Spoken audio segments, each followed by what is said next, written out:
eo amin'ny tontolon'ny zava-pisotro indray kosa azon'ireo mpankafy jifaina amin'ny tavoahangy 10 centilitra manomboka izao ny labiera Queens nisy moa ny valandresaka ho an'ny mpanao gazety izany karakaraina avy eo amin'ny brasserie Star tetsy amin'ny Foibe ny tetsy Andrahary tamin'ny tsy androany ity nampahafantarana izany.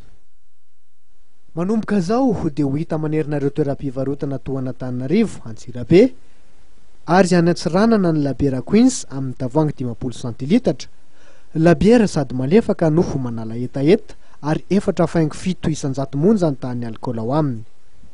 Efa nivarotana tany Manjanga, Hatsohy ary Tomasina ty labiera ty teo aloha noho izy aparitaka manerina ny tseny zao dia vokatry ny fangatahan'ny mpanjifa araky ny fantatra nandritra ny valandresaka amin'ny mpanao gazety izay nikarakarain'ny tompon'andraikitra avy amin'ilay brasserie Star tetsy amin'ny Foibe etsy Andrahary io maraina io.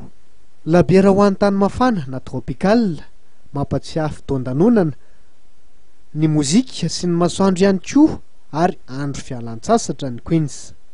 Itombony safidin'ireo mpanjifa aorian'ny fahatogavan'ity labiera ity eny amin'ny tsena. Amidy amin'ny vidiny mirary 300 ariary monja ny labiera Queens amin'ny tavoahangy 10 centilitra.